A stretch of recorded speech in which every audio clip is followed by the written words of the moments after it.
What's happening, everybody, man? Thank you guys jumping back in with us. Another episode of the Coach Code podcast. And I've got my longtime, very dear friend, Mr. Albie Stasek from the land in the house. What's happening?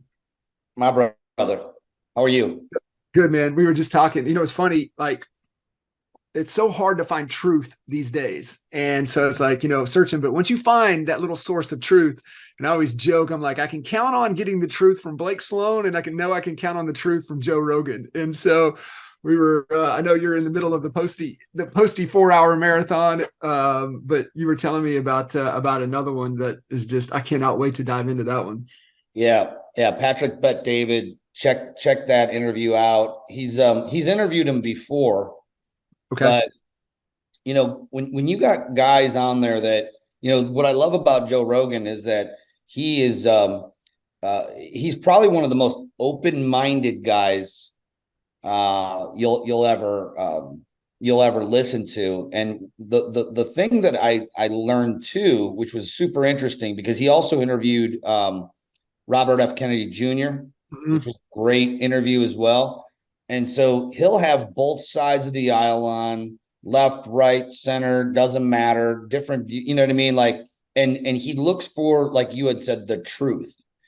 And it's not always, he doesn't always agree, but he's one of the most respectful interviewers, thoughtful, highly intelligent, Yeah.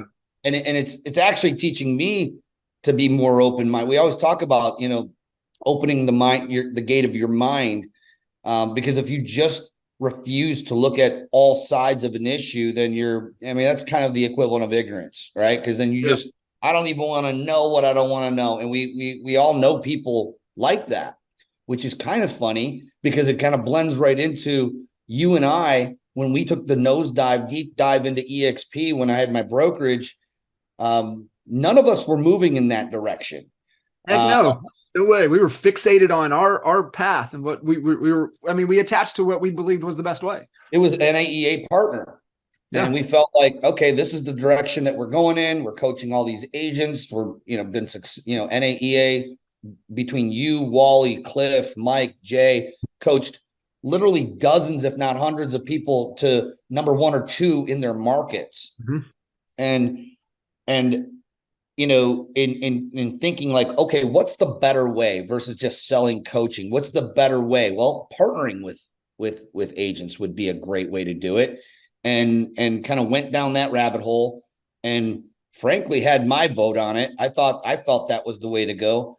But had we not had an open mind to maybe even a better way than that, we would have ignored this opportunity, which has proved to have been, for me, one of I always point back at two things.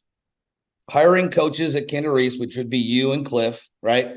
That was life changer number one, because it completely changed my perspective, not just on what you've taught me, but believing that there was another level there that I didn't even believe yet in my own mind that I could achieve.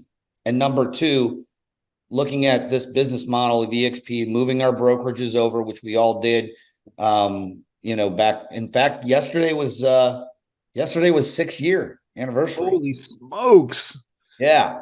Dang, it does not feel like 6 years. Take that back. It was 2 days ago. Today's Thursday. So Tuesday was 6 years. I remember this. I'll never forget it. Walking into the Columbus division of real estate for Ohio. Remember, I was on the phone with you and you had to hang up with me because you were walking in. Yeah, we were on the elevator, right? Yeah. And transferred all those licenses over. Man, crazy. And that's just, how fast time moves. Just thinking back, I mean, that doesn't seem 6 years ago. And you look at finish that thought though. What I was talking about with Rogan is what I have been learning, and a couple of them had said this, is that JFK Kennedy, back in the day, he was one of the first candidates for president that embraced television as their media outlet to get their messaging out.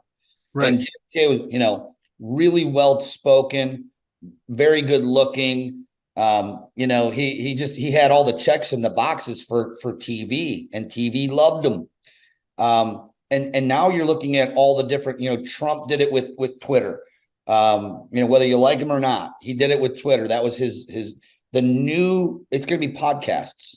Podcast is the new media, because the problem with the regular media, I don't care if it's CNN and MSNBC, Fox, they all have a slant in one direction or another. You don't know if you're hearing the truth until you get in a long form interview thing like what we're doing right here, where you give someone an actual opportunity to answer the question and not have to cut them off before a commercial break. Think about that.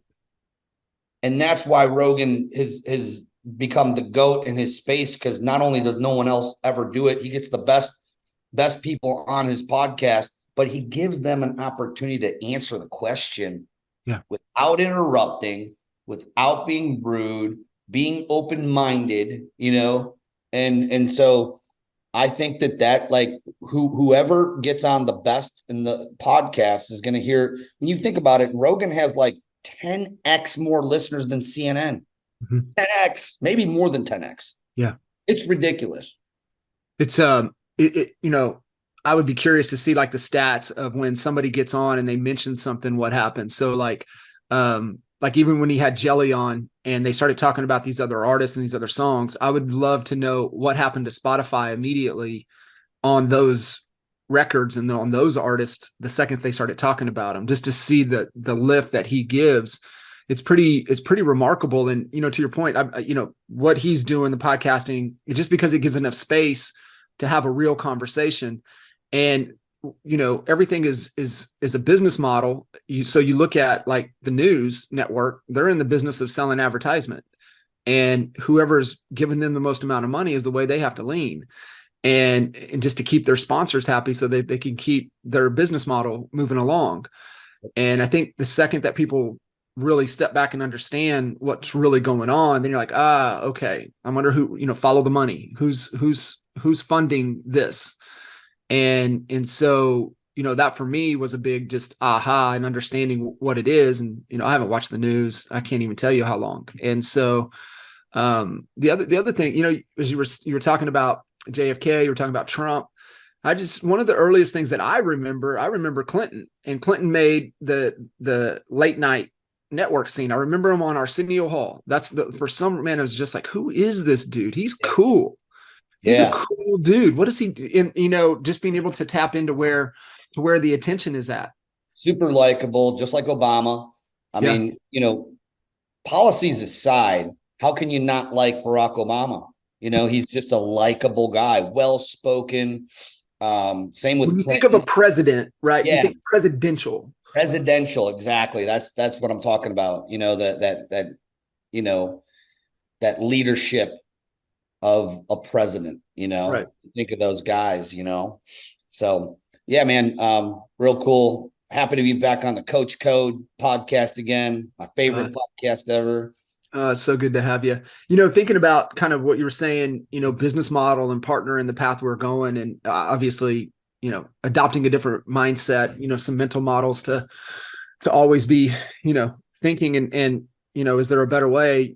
Once you have a strong, compelling vision, just it's the best idea that wins. It's not your idea and becoming so fixated on it, and being open enough to always looking for a better way. And you think about, and it's pretty interesting now, obviously the platform of EXP, being able to plug in and build whatever type of business that you want to build on top of it within the real estate space.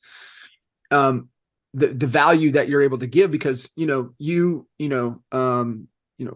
fee brokerage, Remax, independent, us, Caldwell Banker, Mikey, KW, then independent.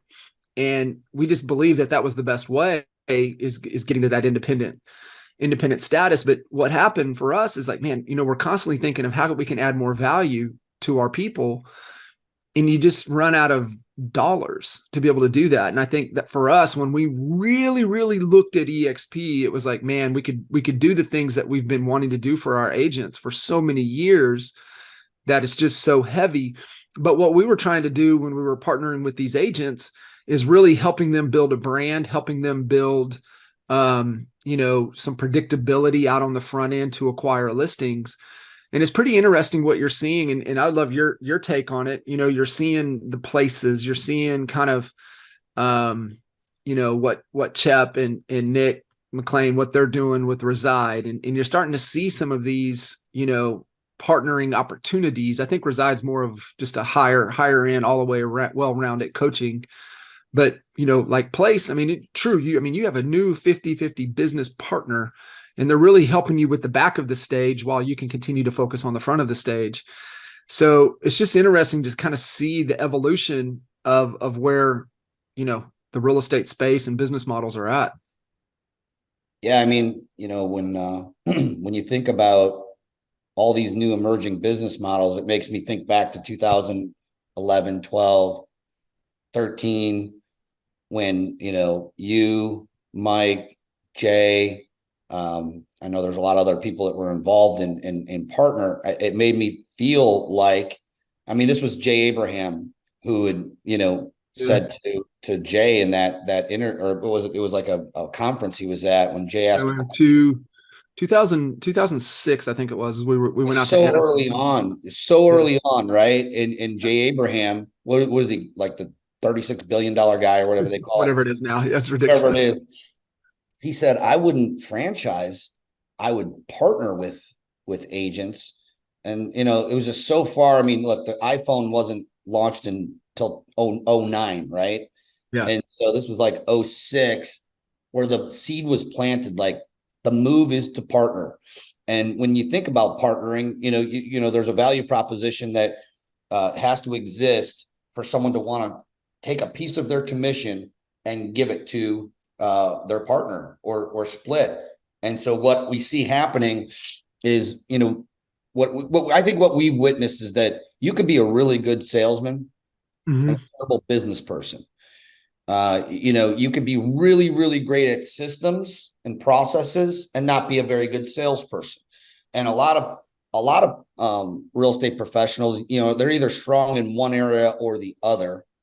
And I think it's probably less on the systems and processes ends of things. And most agents are, that personable person who, has that type A personality, can talk to anybody and make friends quickly. And so I think that there's a gap being filled right now in the market through these partner opportunities like Place. And way more about these than I do, but it's attracting some big players, some extremely successful people who are already extremely successful prior to partnering with Place. Lots of our friends. Yeah. So there's something to that. And what's real interesting is to think to ourselves, I'm always looking 5-10 years out. I'm about to be 50 in a few months here. Like, what is this landscape going to look like in 10 years when I'm 60? When I'm looking back, if we look back a little further, in fact, let me see what today is. Today might be another interesting day here. Let me see. Yeah, I was, yesterday. When was it? I got my real estate my anniversary from getting my real estate license might be today in 1998. So, back then there really weren't any teams in 1998. There were, but very rare that you saw real estate teams. We were individual agents for the most part. I would say 90, I'm taking a wild guess. I don't know the stat, but if I were to guess, 98% of professionals were solo agents. That's just how you built your business then, coming out of the 80s and 90s. And then this team thing started to emerge. And it was still, I remember going to my first Brian Buffini in Las Vegas. He put on how to build a team, all the different types of team things, because I felt like that was what I wanted to do. I didn't have my broker's license. So if I didn't have my broker's license and I wanted to get leverage in my business, I needed to start a team. Then teams just sort of took over, if you will. I mean, if you look at the top agents, there are still solo agents out there who are murdering it and killing it and just, still selling a ridiculous amount of real estate. The problem is they don't have a whole lot of leverage. And when they stop running on that treadmill, the money's going to stop. Correct. team gives you more leverage. What's it going to look like 10 years from now, John? That's my question. Like what is it going to be further into these partnering models? Is that where you're going to go have, go from mostly teams are operating on their own P&L, their own systems. They're either going to make it or they're not. How many are going to then start in 10 years be merging to these place models? And if place is successful, there's going to be a competitor coming up right behind them, Sure. whatever that is.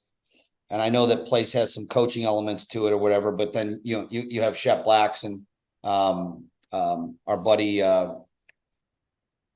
what's his name? Nick McLean, with their new business opportunity, and where that's how that's going to emerge and change over the time to just at the end of the day, help agents get more of their time back and hopefully keep their profitability while they're doing it. Yeah.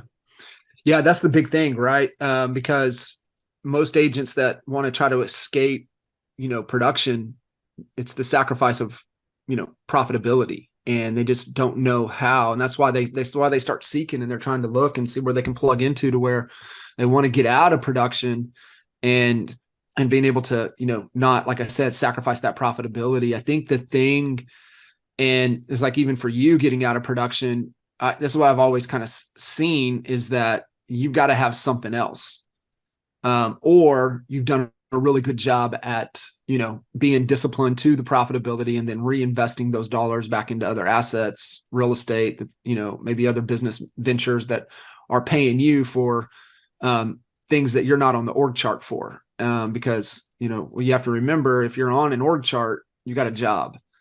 And so, I mean, the whole goal is to get into, like just owning it, but being able to have it. But like for you, I mean, you had, the call center was another project for you at that time. As even now, right. Rev share is your business. And, I think that's where you see the success in being able to increase headcount, is because it becomes kind of a singular focus. Yeah. And it's not a half-ass in, 1 foot in, 1 foot out. I was just looking this up to see, and I haven't found the exact number, but Patrick, going back to Patrick Bet-David, he founded an insurance agency, PHP Insurance, and now, of course, he's Valuetainment is his venture with his podcasts, and he does speaking engagements and stuff like that. But he sold it, and the difference between insurance business and real estate is there's a residual aspect to selling insurance policies that pays annually. And when you build a nice book of business, if something were to, God forbid, happen to you, and things do, and you have to be out, God forbid you get cancer or something, where you need a year to recover, and you can't go out and hustle. The nice thing with insurance is that it, as long as you built a good book, it could keep you going, for a year or longer or whatever. And it looks like he sold that business for over $100 million. It says he's worth $200 million right now. I don't know how accurate that is, but he sold it for a good chunk. And you see real estate agents, or even brokers for that matter, selling for that kind of money, unless they've built an empire of several thousands of agents, which most independents don't have several thousands of agents. There are a few out there that'll sell for a decent multiple. But what you don't see are agents that busted their butt for 30 years, are respected, a great agent in their market. Everyone knows their name. Maybe they're selling 50, 80 homes, 100 homes a year. Selling that book of business for a couple $1 million doesn't happen. Not at all. Just doesn't happen. So the question is do you want to sell till you got 1 foot in the grave, or do you want to leverage on a business model that will pay you when, maybe one day you can't get out there and hustle, you run into some health issues or life happens or whatever. Right. And that's why we made the decision to move our brokerages over to this platform. And, so far it was a good decision, I think. Great decision. Where do you see, so one of the trending, aspects. And of course, it'll continue to evolve, but you're starting to see the mega teams just getting bigger and really starting to kind of gravitate, and you get more and more people to come align. And I think the more flexibility that these bigger teams have, to where you can almost kind of build a team within the team kind of concept, is the direction that I'm seeing where everything's going. Because you look at Veronica's team, right? I mean, it's massive, and it's just only getting bigger as she's, leveraging the model that allows her to open up, instead of staying locally in, kind of within that area of Orlando. Now she's able to go, state to state. Same thing, kind of what our buddy Nick Good is doing as well, right? Because you look at like DFW, you could really break DFW down into 3 or 4 markets on its own. You got, north area where Frisco is kind of the epicenter. Then you get down into Dallas. Then you get over into Fort Worth. So, just there alone is 3 completely separate markets to be able to kind of build within. And so you're starting to see that, and then, bleed up into Amarillo, bleed down into Houston, down into Austin. And you're just starting to see these teams that have great systems and processes are scaling. Yeah. It's fun to watch. It's fun to see things, transform into this, which if you think back, think about how hard it was to expand in the expansion model. And really the only place that you could really do it was Keller Williams. Right. And that, the difficulty and the constraints they had was because of the franchise model. You could have all the desire, the best systems, the best leadership in place, from lead generation to culture to all that. You can have all those checks in the boxes. But if I was a guy at Keller Williams and I wanted to expand to, let's say, Columbus or Cincinnati or Oklahoma or whatever, I'd have to find an OP, an operating principal of another Keller Williams, that would allow me to come there and start recruiting in that area, growing my brand in that area, pay another full cap. The culture is not, you have a constraint as far as the culture, because they're in someone else's office that runs it probably different. Maybe they're good, maybe they're not. You don't know. Values could be off. There could be, I heard stories of, those OPs then poaching the people that were, there with the expansion team and moving them over there. And there's of course always that threat, because you're not physically there all the time. And it was just a broken model. Yeah. And that's why a lot of those expansion teams, came over to EXP, because our model is almost built for something like that. Yeah. Not almost, it is. And so, it's going to be real interesting to see, what does it look like in 10 years? I mean, think about it. It's like, what is it? The 4-minute mile. No one thought it could be broke. Now you have teams that have 100 agents on their team, 200, whatever, and it's going to be fun to see what 10 years looks like. We got Aiden that's about to literally, we're signing him up this week for real estate classes. Oh, I love it. My son. And so kind of thinking like, hey, and it may be for him and maybe it's not. He's going to give a swing at it. But like, what's it going to look like in 10 years? He's 19. He gets licensed. What's it going to look like when he's 29? He's still going to be young, I'm just looking forward to seeing how it evolves, and I don't know. It's interesting to think about, AI and where that's taking things and accelerating, the ability to grow faster and save time and money. And yeah, so it's fun to think about what the future looks like. It is. And, you look at AI and, I think where that's going to be, advantageous is productivity and efficiencies, and just being able to collapse time and move through things faster. I think you look at it from our viewpoint, but then you flip it around to the consumer, to, buyers and sellers, and, how's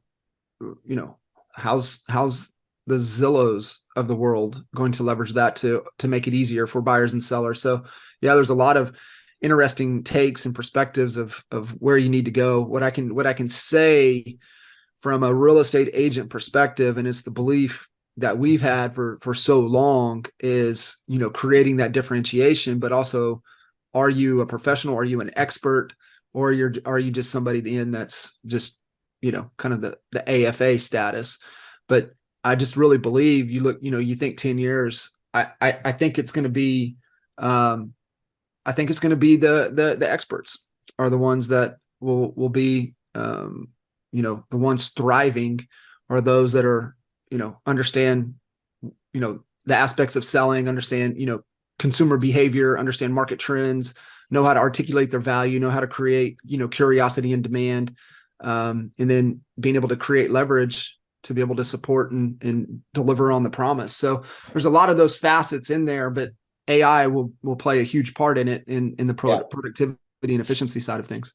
Curious about Zillow. You know, you started, as you were talking there, it made me think back to my Remax days, and I met a really great group of guys at Remax that we ended up just forming a great relationship. Went golfing, you know, a couple times a year together and whatever. And one of those guys was like, "Hey, man, have you heard of Zillow?"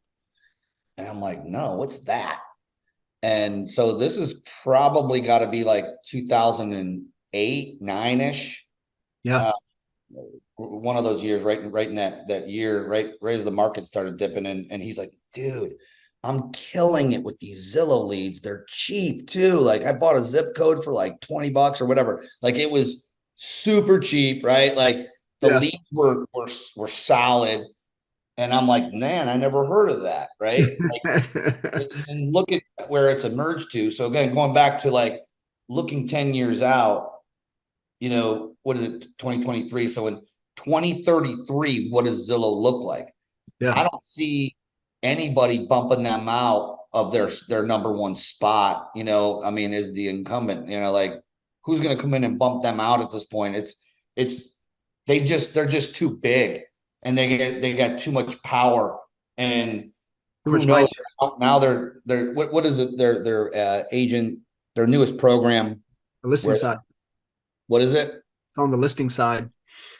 Yeah, where they're taking referral fees, you know, Mm-hmm. from Enhancement things. showcase on the listing side. So I know, I was talking with Hart yesterday, day before, and, you know, they're signed up. They're going through that process with them. So it'd be interesting to kind of see what it is, and you know, Oh, I they have. mean, yeah, I mean, and they've killed it with Zillow down in Columbus, you Mm-hmm. know, which is actually where I'm at right now. I'm down at my Columbus home, and you know, they've done great. And the question that I've always asked, and I'm curious your take on this, it's above my pay grade clearly, but it it always felt like it would make sense for Zillow to buy EXP, or EXP to merge, you know what I'm saying? Like, that marriage. And the reason us versus anyone else is because of the model, right? Like, it's one company. EXP is one company. And now we're global in 24, 25 countries. Okay. So when you think about Zillow's ability to, instead of opening their own brokerage up, which they've already done, because that's what allows them to take referral fees. But on a scale, think about the domination that Yeah. one company would have. You know what I'm saying? Like, Sure. I know that what would ultimately could cut into is all their referral fees from that they're getting from all the other brands right now, obviously. But I'm just wondering what that would look like. I mean, the acceleration of the amount of agents that would be, you know, that would just be like, yeah, I'm there. You know, like the recruiting, it would be just the ultimate agent attractor. People, you know, it would be just that next best reason why you'd want to be an EXP agent at that point, because you would just have two behemoths. You know, I don't know what it would look like on a spreadsheet. I could be completely off my rocker Yeah. for that would be a move, but you know, what's going to happen in the next 10 years? I don't know. There's going to be some alignment. There's going to be some acquisitions. I think you know, you see, obviously the other two big ones to think about out there. you think of Real and you think of Compass, and kind of where they're at and the direction, what they're trying to do, where are they going, what are they trying to do, and then you look at what makes sense. I agree, an alignment with Zillow with somebody makes sense. I also, you look at the first American out there, and they're missing one piece. Could it be Compass? So you just Well, you look at their where those alignments could happen. their business model is bleeding money right now. Mm-hmm. There's no one losing more money right now than I believe, like at least in the top tier companies that we hear about than Compass. I They're gonna have to mean, do something. What are they bleeding, gonna do? Yeah, just what do they bleeding do? money right now. And we all know too that they just took a bigger chunk of commission out of their agents' pockets. They were very public about that. That's not, all the, I don't know about all the agents, but a lot of the agents just took a hit in their commission splits, whereas all the other companies are going this way.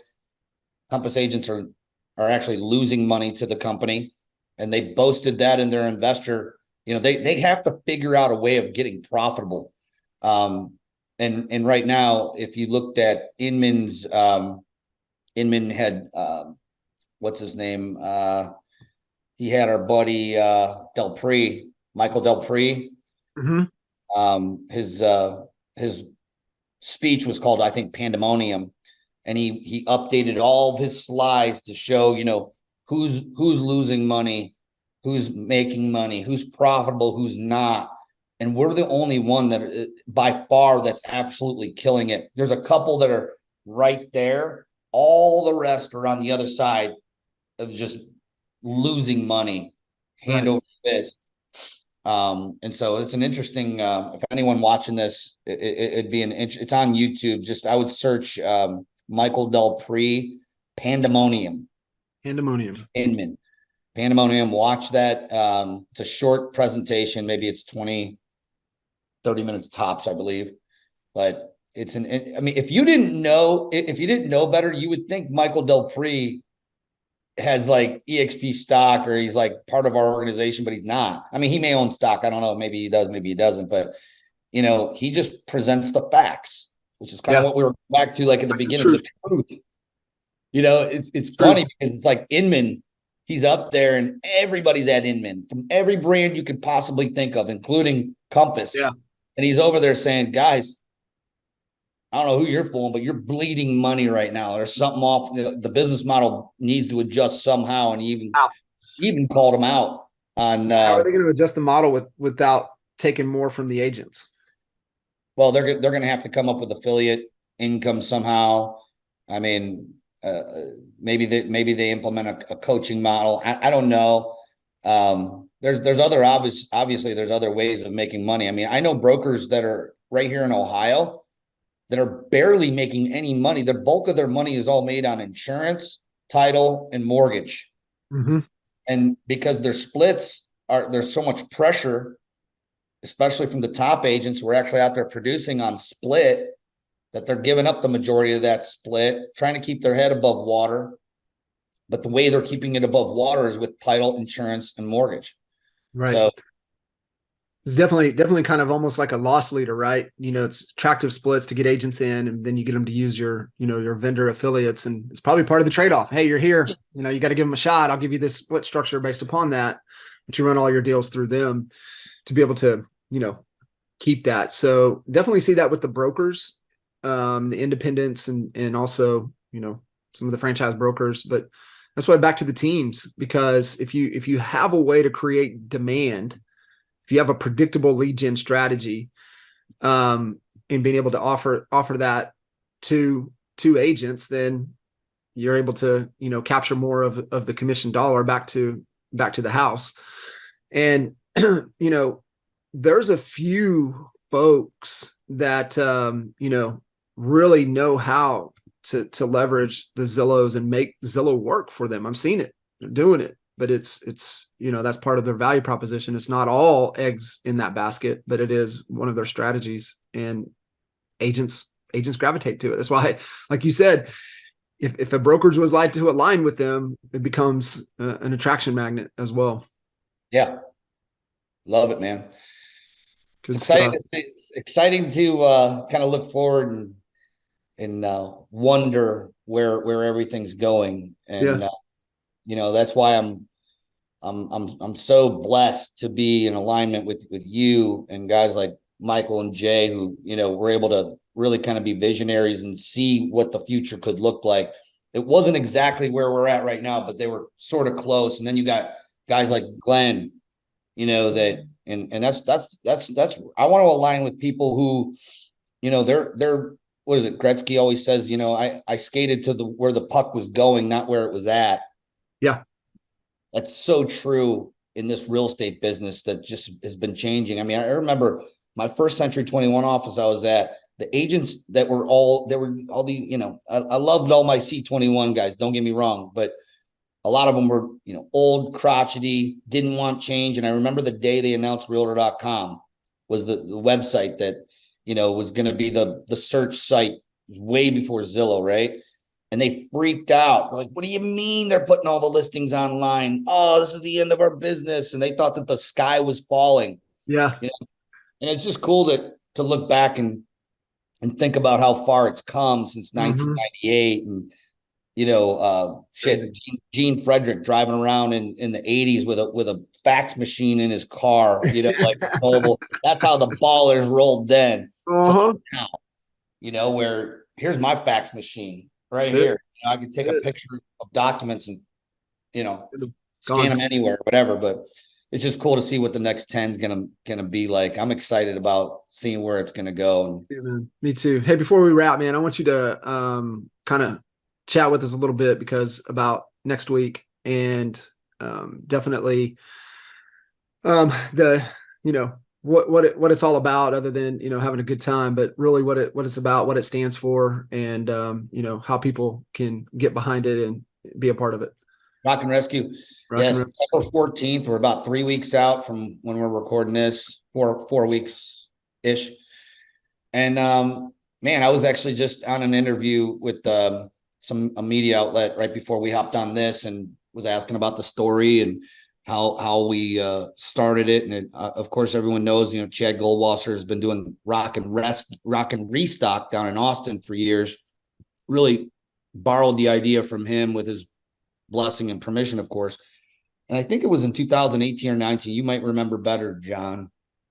We were in Cincinnati, Ohio. Nikki Gregory just had gotten back from a trip to Thailand with Michael Krem and a group of people, and they visited this. It looks war torn, even though it's not. It's just poverty stricken areas where these evil people are just trafficking, selling children for $10-$20, and it's a form of abuse. It's disgusting. And so I was actually just telling this, the lady that was asking me, I was like, how did you kind of come up with this idea? Is that someone made me aware. If someone didn't make me aware, then I in the back of my mind, now it's becoming an actual, very talked about, buzzed topic now, because you had that group of guys that were ex, military SEALs and this and that were literally like going in guns a-blazing, rescuing children from I think Haiti and some of these other areas that underground railroad. Railroad. Yeah. Our buddy, obviously Nick is kind of the video, he's the help create the story. Yeah. Nick Nanton. Yep. And so, now the awareness is starting to, come out there, because I think for years, decades, it was going on, but there was a blind eye turned, and in some cases it was even sensationalized back in the 80s when they're talking about pimps and hoes and stuff like that, and songs written about it. And now it's actually looked at and saying, you know what, these women are being abused. These children are it's a form of abuse at the highest level. You look at it from a business perspective, these traffickers, they have their product is these women. and they can literally sell them over and over and over again every single day, multiple times a day. You know, as long as they're still breathing, and they can, you know, keep them around with whatever drug they need, because most of them are all addicted to drugs, and that's how they got them. Because if they can just keep enough opiates in them, or crack, or whatever it is, they're like literally they're like ATM machines. And so I think it's just an awareness thing. Like, obviously no one wants to talk about it. It's depressing. It's sad. It makes you angry. I haven't even seen the movie yet, Sound of Freedom, but I heard, you know, people walking out of that movie, they're just angry and sad, and they can't believe it. So I think it's just an awareness thing. We're going to keep doing our thing, with helping support these organizations financially that are helping rescue these women off the street and children out of the slums and captivity. Yeah. And it's just such a, if we can put a nick in it, I think that's all we're really doing, is putting a nick in it. But the more people that, you know, look, if you're listening to this and you want the handles to the luggage to do your own thing, like, you know, it's not that difficult really to throw one of these concerts. It's such a fun night, and everyone has a good time. Obviously, it's 90% of the people there are real estate. You know, they're in the real estate business. They bring their friends, they bring their family, and it's one of it is the most fun night of the year for me, as it relates to, you know, our industry all getting together. And the cause that it's for is noble cause. It's very needed. The money's needed to support the true heroes like Renee Jones, who goes out in the streets literally multiple times a week in the worst freaking areas that you would never take your children, okay, to where she goes. Literally will set up tables on the sidewalk, have bags of food, bags of toiletry, feminine products for these ladies who are literally being trafficked right across the street at this ratty ass hotel or motel or whatever it is in East Cleveland. Harley and I went and helped her a few times, you know, like handing this stuff out to people. And it's just, she sits down there, you know, in this area that, you, like I said, you would not want to go there at night, period. It would be extremely dangerous, right?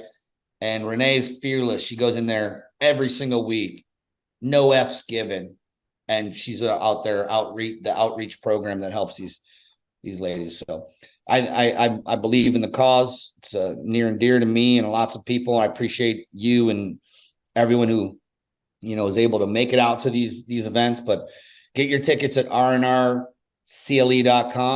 And if you want to sponsor, we have some sponsorships still open. The cabanas are all gone.